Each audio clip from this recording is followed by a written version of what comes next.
Hello and happy Friday, Bulls. It's May 16th. I'm Kaylin DeVito. And I'm Sophie Ward. Welcome back to another edition of Bulls Brief. Here are your top stories. Rihanna is to release her first song since her last song, Friend of Mine, was released during the Smurfs movie. We cannot wait to hear her new hit. The Golden Globes are preparing to add a new category next year that recognizes podcasts. They aim to grasp all forms of storytelling, including audio and visual podcasts. The Florida Holocaust Museum plans to reopen September 9th, 2025. The museum closed last July for major renovations. Before we check out lunch, here's your trend tracker. Good morning and welcome to the Trend Tracker, your source for the latest in entertainment, culture, and trending headlines. I'm Caitlin, and here's what's making news this week. We begin with a legal update that's gaining attention. Kayla Malik has officially won her court case against Evan Johnson. While specific details have not been disclosed, the decision marks a significant legal victory for Malik, and supporters are celebrating the outcome. In celebrity news, actress Amber Heard is celebrating a major life event. She has welcomed home newborn twins. Heard expressed her joy and gratitude as she embarks on this new chapter of motherhood. Congratulations to her and her growing family. In the world of music, Lainey Wilson took home the top honor at this year's Country Music Awards. She was named Entertainer of the Year, a title that recognizes both her talent and her impact on the industry. This marks a major milestone in Wilson's career. That's all for this edition of the Trend Tracker. Be sure to join us next time for more updates on the people, stories, and trends that matter most. I'm Caitlin. Thanks for watching and have a great day. For lunch today, we have buffalo chicken wings, garlic cheesy bread, cornbread, baby carrots, chicken sandwiches, Domino's pizza, juice, and your choice of fruit or vegetables. 7th period exams are next Friday. Take a look at our exam schedule for the rest of the year. We have only 13 days of school left. Make sure to keep your grades up and use peer tutoring after school Tuesdays and Thursdays in the Media Center. Now, let's head over to your latest weather to see the forecast for the weekend. Hey Bulls, welcome back to the Bulls forecast. The weather for Friday is going to be around 71 to 91 with it being partly cloudy. And following up to the weekend, Saturday will be 72 to 91 being partly cloudy again. Then onto Sunday, temperatures will range from 73 to 92 and it's going to be mostly sunny. The Lone Star State is currently the hottest place on earth. Texas is reaching temperatures of 101 degrees in May. Even for Texas, this is seriously hot. A multi-day siege of severe weather will strike the Great Lakes and the rest of the Midwest throughout the end of this week before shifting back onto the Great Plains again over the weekend and onto the rest of the week. Now let's head over to the Sports Corner with your athlete of the week and playoffs. I'm Johnny, and this is Player of the Week. This week we have Seth Edwards. What was your favorite memory from this season? So fresh off the break, we played Manatee, and previously we lost to them first game of the season. And it was a very close game, but we come out with the W. And then in the locker room, he was getting hyped.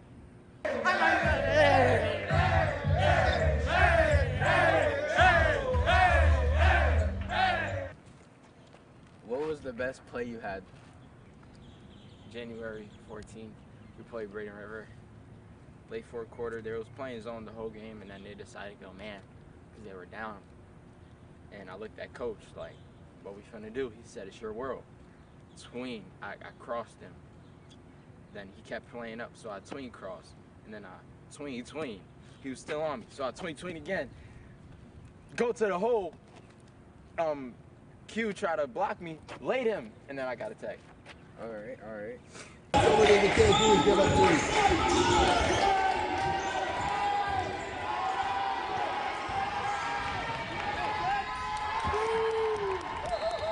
What's the highest points you ever scored in a game? 8th grade year, playing with SOH Elite. Shout out SOH. We played FCA Ballers, and I dropped 26.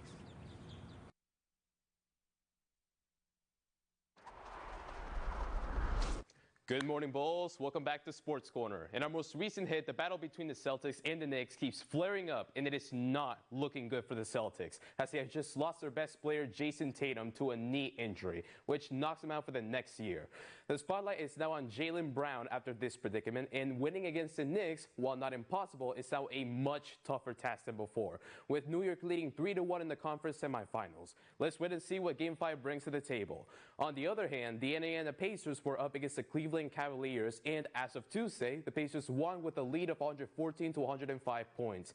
This allows them to get to the Eastern Conference Finals, which also makes them the first team in NBA playoff history to make back-to-back finals appearances as the number 4 seed or lower since 1984. Thomas Bryant was especially a force to be reckoned with during the third quarter, as they brought the team up by a lot and contributed to the tough loss of the Cavaliers. That's all for sports. Back to you guys at the desk. Oliver has his latest news from the box office. Check it out. What's up, Bullseye News? It's Oliver Rogers with your entertainment segment. And today we're talking about a specific focus in our entertainment category with Marvel's new Thunderbolts. It came out a couple weekends ago at May 2nd, and I've seen the movie. Some of my friends have seen the movie. So today I'm just coming back with feedback, some theories, and some thoughts about the movie. So the first thing I want to talk about today is specifically what happens in the movie. So in the movie we see a team of kind of vigilantes, mercenaries for DeFontaine, who has appeared in like some in-credit scenes of some projects such as Captain America and the Winter Soldier show. She'd appeared in the End of Black Widow, just kind of hiring and recruiting these heroes to do her dirty work kind of thing. And they find themselves trying to destroy Ox's secret, which is the company that she is the head of. DeFontaine, she faces impeachment, and that leads to her trying to get rid of all evidence of all the testing she's done on humans to create her own superhuman. That leads them all to meet up with each other as she tries to destroy them, and leads to them teaming up and ultimately taking out DeFontaine in a way that wasn't really expected. We meet a new character, Bob. You know, he's kind of the heart and soul of this film, brings everybody together, has a couple of good moments, good laughs, and he turns out to become the Sentry, who is shown in Marvel Comics to be kind of one of those people that's like super powerful, but things that like kind of determine how he's powerful is himself. He is his own kryptonite kind of thing. It's like Superman that has mental issues. He struggles with depression, he struggles with isolation, things like that, and we see that pan out throughout the movie when he becomes Sentry and its effect there. Don't want to spoil too much so you guys can go and see it. At the end of the movie there is a big end-credit scene, and if you haven't heard about it now, you're going to hear about it right now. And it's the teaser of the Fantastic Four in the MCU. We see their ship come in to Earth 616 as we know it. And so it turns, you see the label, everybody freaks out. Fantastic Four, we're so excited. So July, we got to be ready for this Fantastic Four movie. And it leaves theories as to whether they come to this universe after or before the whole thing that happens with their Earth, and we're really excited to see what happens, and just continue to keep posted on our entertainment segment, and we'll get back to you with more Marvel news, more entertainment news, and stuff like that. Thank you for checking in. Back to you guys at the desk. And to finish things off, we have some fun news from Jasmine. Hello, Bulls. Here's your good news of the day. For 99 years on May 8th, Sir David Attenborough became the most famous advocate and voice for nature and conservation the West has ever known. A little Welsh boy has drawn 99 animals to celebrate Sir David Attenborough's 99th birthday. Spanning across 8 A3 sheets of paper, the giant birthday card took Max Evans Browning 4 days and a lot of research to find each and every animal Attenborough found a fascination for. That's all from me. Back to you two at the desk.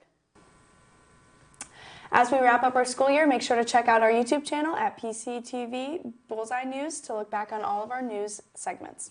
We may be gone for the summer and not on air, but make sure to follow us on our Instagram at PCHS Productions, where you can look for more updates next school year. Have a fantastic Friday. And we'll see you right back here next week. Thank you for joining us, and as always, go Bulls!